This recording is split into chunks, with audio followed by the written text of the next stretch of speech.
illegal extraction of minor minerals is happening in the Garo Hills region. It may look very small, this issue, but it has enormous effect. It not only destroys the environment, it has also taken precious lives. Just recently, in the month of January, one precious life has been lost, and it is very much related to the illegal stone quarries in West Garo Hills region. The person who was a social activist went to check the illegalities which is being carried out there. But while coming back from the site, they were ambushed. And unfortunately, one activist had to lose his life. It's very unfortunate. So if that stone quarries are not run by some mafia or organized crime syndicate, then who would have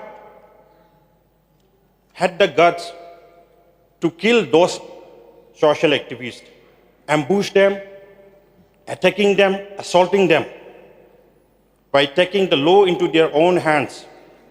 In the social media, everyone must have seen that ISIS poster in Tura.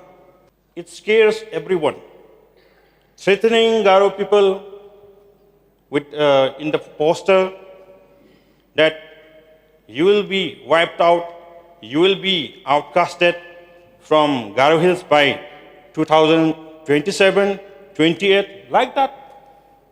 Illegal extraction of minor minerals is happening in the Garo Hills region and has become a very serious concern.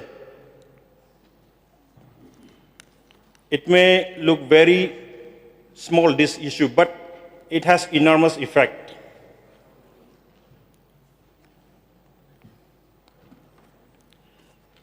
It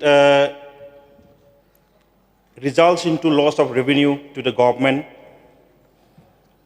The illegal quarrying and unauthorized transportation in the Garo Hills region has impacted the environment as well. The illegal mining not only leads to the results of loss of revenue, like I have said earlier just now, it destroys the whole environment. The whole vegetation is affected. It also affects the water sources by drying it up. Last month, I visited one of the sites where illegal stone quarrying was taking place. And there, I have witnessed large-scale mining of stones, illegal mining of stones in that area, which has created destruction of environment in a very large-scale way. After seeing the destruction in that area, I was saddened, and I further went into checking what is really happening in that area. There are more than 70, 80 stone quarries in that area, unauthorized, illegal stone quarries in that area. And what shocked me further was the use of explosives, the dynamites, in the extraction of these stones in that area. So, by witnessing this, I suspect that these illegal activities are controlled by some mafia, stone mafia, who runs this whole operation. If it was not controlled by some criminal-minded and mafias, then who would have used that explosives to extract these stones in that area? It not only destroys the environment, it has also taken precious lives. Just recently, in the month of January, one precious life has been lost, and it is very much related to the illegal stone quarries in the West Garo Hills region. The person who was a social activist, they went to check the illegalities which is being carried out there. But while coming back from the site, they were ambushed. And unfortunately, one activist had to lose his life. It's very unfortunate. So if that stone quarries are not run by some mafia or organized crime syndicate, then who would have had the guts to kill those social activists, ambush them, attacking them, assaulting them, by taking the law into their own hands? It's a serious concern. This stone quarry not only degrades or destroys the environment, but it has taken the life of our own people. And now, because of that stone quarry,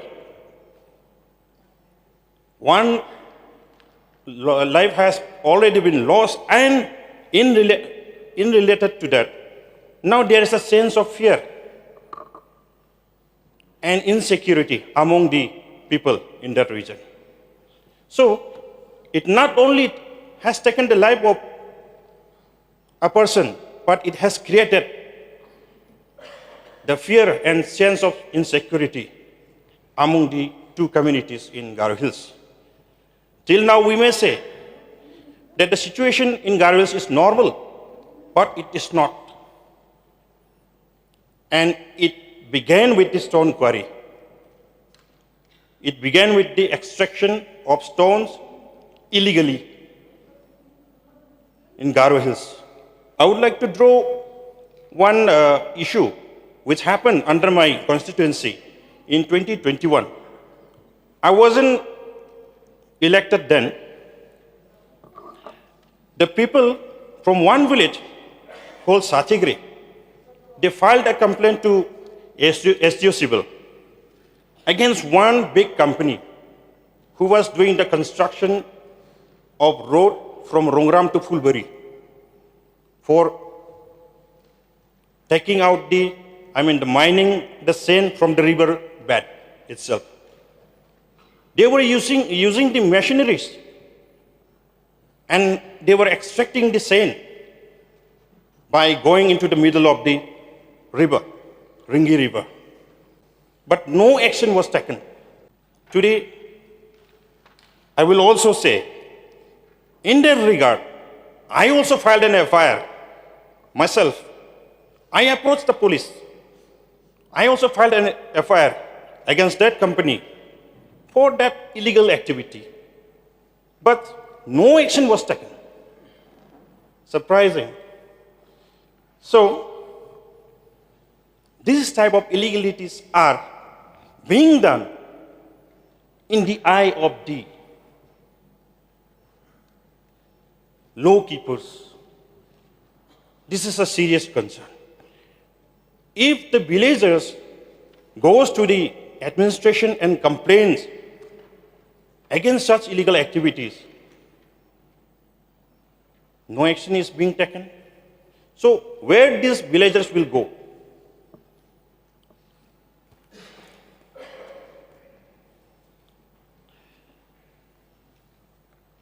So those people who killed the innocent social activists who were there to check the illegalities being done in the Wadagokri area just recently, they are not ordinary people. If they were ordinary people, they could not get the explosives to use to extract the stones from that area. If they were ordinary people, they would not have organize such number of people to ambush those social activists. So I would like to put forward this issue in this August House. This is very serious. And another issue which I would like to discuss, the comprehensive measure to deal with illegal immigration and influx in our state. The state of Meghalaya shares a very long boundary with Bangladesh, which we all know. While we were having that question hour, we were discussing that, and someone, my own colleague, he was stating that we share a very long boundary with Bangladesh. And time and again, we have seen in the newspapers the reports that carries the news about Bangladeshis being apprehended, being detected inside the territory of Meghalaya. This is very scary. Some people may not have been detected. We don't know the exact number of people who are sneaking into our territory of Meghalaya. So it's very scary. And another one, which comes from the neighboring state of Assam. Last year, Assam has conducted eviction drives on those people who were occupying forest lands. Now they are landless, and we are very near to them. And I fear these people, they will sneak into our Meghalaya. Once they have sneaked into our Meghalaya, they will try to snatch away our land, even our source of livelihood. It will affect us in a very negative way in many aspects. Like economically, they will come and they will snatch our jobs. That will impact us negatively in economic aspects.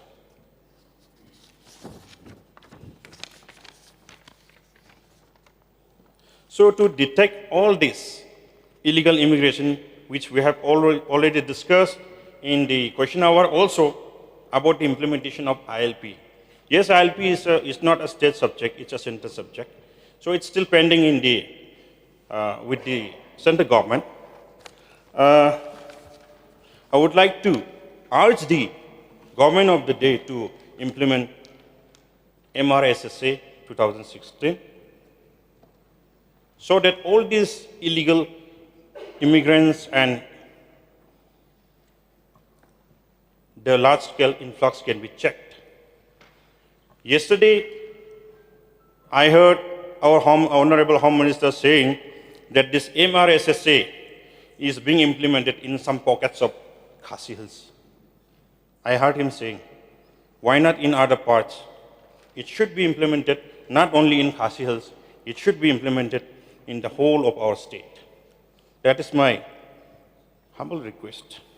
And speaking about pollution, water pollution, when we talk about pollution, we always give focus to air pollution only. We don't give focus, we don't give our concern to water pollution. Water pollution is becoming a serious issue. Illegal and unregulated mining has contaminated once again. In this issue also, that mining has come up. Contaminated rivers and streams affecting aquatic life in our state. We cannot ignore the long-term effect it will bring. And there is also the problem of land and solid waste management. Sometimes the drains are clogged with plastics, and these plastics during the monsoon leads us to floods in the roadside, and the situation becomes immovable. I mean, we cannot move through that road.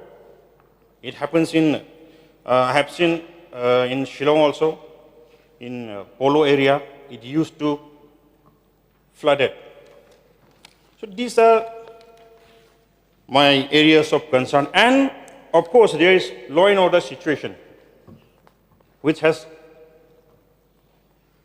arisen in Garo Hills region. It began with the killing of Mr. Dipok Marak, who happens to be from Tigrigila. He was murdered in the dead of the night, and his body was left on the NPT road, that Assam Medipara Pulbari Tura road. And his body was discovered in the morning, lifeless body. And after that, which I have mentioned, that lad Dilsengko has lost his life. And now, sense of fear and sense of anguish is there in Garo Hills region. People are not moving freely from one place to another. We can say from far the situation is under control, but it's not. The fire is still there. And in the social media, everyone must have seen that ISIS poster in Tura.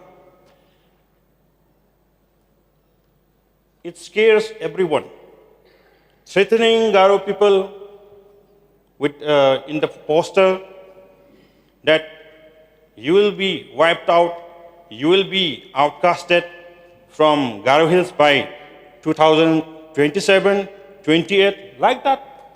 So these are serious problems, law and order problems. People are in fear now. This type of law and order problem is there in Garo Hills. And I would like to highlight the issue of mandatory cash memo in the wine shops.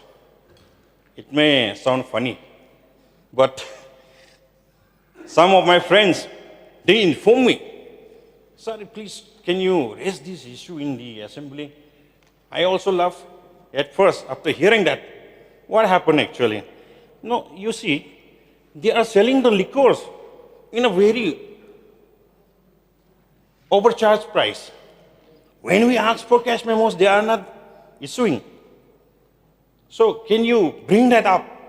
So I said, okay. I represent those people who doesn't drink and even those people who drinks. So okay, I will do that. And so here I am, and I'm speaking on their behalf. And yes, they were saying that one black label, they are selling for 3,900. 3,900. But when we see the MRP, it is only 3,702. So 198 overcharge. When they ask for the receipt or cash memo, they don't give, because they will be caught. And they came to Shillong also. They are from Garo Hills. The Garo Hills, it was happening in Garo Hills, so they came to Shillong to check. Even in Shillong, they are selling it for 3,900. It looks like an organized syndicate, mafia type.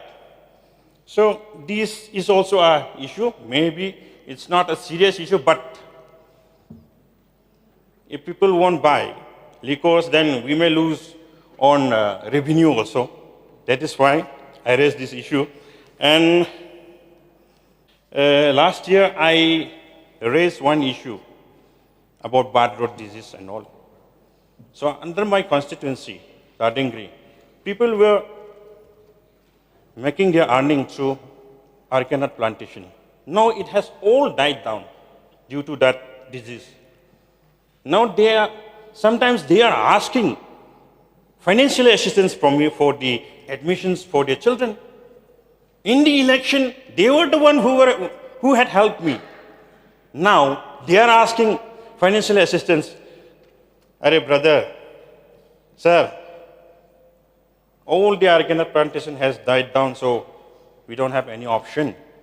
So can you help us with that amount, with that such and such? It's very, saddening. I feel so pity for them, but, we cannot also do anything in that. So all those arganat plantation has already been died down. It cannot be brought back to life. But if the government of today can arrange some alternate livelihood programs, then it would have helped the people of my region. And I saw some drones being flying around, spraying some medicines over the top of the arganat plantation under my constituency. But it's yet to be done in other constituencies. Sometimes I feel scared. Why it's only under my constituency? Why not in other constituency? Is Dadangri being treated as guinea pig? I feel like that sometimes for tasting. So is it because I raised this issue in this floor? Now the government has sent some experts to taste there. But the people there, they're quite happy with the experiment. I appreciate that. But we are yet to get the results, see the results. But alternate arrangement for their livelihood should be done. Otherwise, their life will be going back to that age where they started. And I would like to place one issue, which is cashless transaction in the enforcement check gets. If it is cashless transaction, the government will get more revenue. Now we can see, because of the absence of cashless transaction, some employees who are there, they are taking advantage of that. So, taking into consideration of that fact, we should start that cashless transaction in the enforcement directorate. And last year, it was a matter of pride when our Meghalaya started its own university, Captain Williamson Sangma State University. And the teaching and non-teaching staffs, they were appointed on ad hoc basis or temporarily, on contractual areas. Till today, they are working as contractual employees. And they are getting lump sum of 50,000. 50,000. And the location where our university is, it's very far from Tura. And all those teaching staffs, they are staying in Tura. So in fuel expenses, some 20 to 30,000 are being spent on monthly basis. So how we expect those teaching staffs and other staffs to deliver in their duties? So kindly look into this matter with a serious concern. And their jobs has to be regularized, has to be done in a permanent way. This is my humble submission. Uh, there are many issues which may look small, but sometimes it affects our everyday life.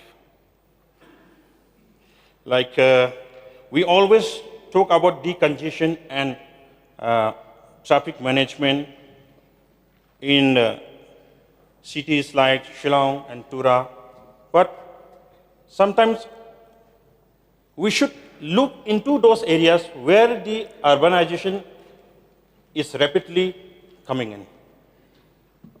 Like in my constituency, Dadengri and Jingjal. Jingjal is the place where this airport is going to be operationalized soon.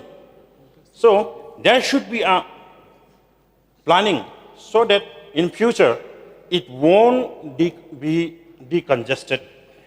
Traffic congestions will not take place. Not only in Dadengri, Jingjal subdivisions, in other subdivisions also, there should be a planning. Some NGOs in Dadengri, they have written to the DC and SDO Civil as well to look into that matter, to form a committee, a planning committee, so that all the people will not encroach into the government PWD land. This initiative will benefit the people in the long run. Otherwise, like what we are seeing today, we will be compelled to see eviction of people, demolition of the habitat to make way for the future projects. And in my constituency, I'm drawing my attention towards my constituency. There is no science stream. So in order to study science, the young students, they have to come to Tura. So if science and commerce can be introduced in Dadengri itself, then it will benefit the people of Dadengri. So these are the important issues which I have dwelled so that the government can look into and solve for the better benefit of the public. And in Dadengri CHC, there is shortage of staff also. Not only those medical staff, but those staffs who are working as dhobi, cook, and sweeper, even sweeper. If there is no sweeper, then who will clean the hospital, the CHC? If there is no cook, then who will cook for the patients who are admitted in the CHC? So that is why the Dadengri CHC is in a very pathetic condition. I have visited them, and the medical officer in charge, she informed me about the absence of cook and other staffs. These are the issues which I placed in this August House, and I won't speak much, though I can speak long, but some other my colleagues, dear colleagues, will also be waiting to speak. So I would like to resume my seat. Thank you, sir.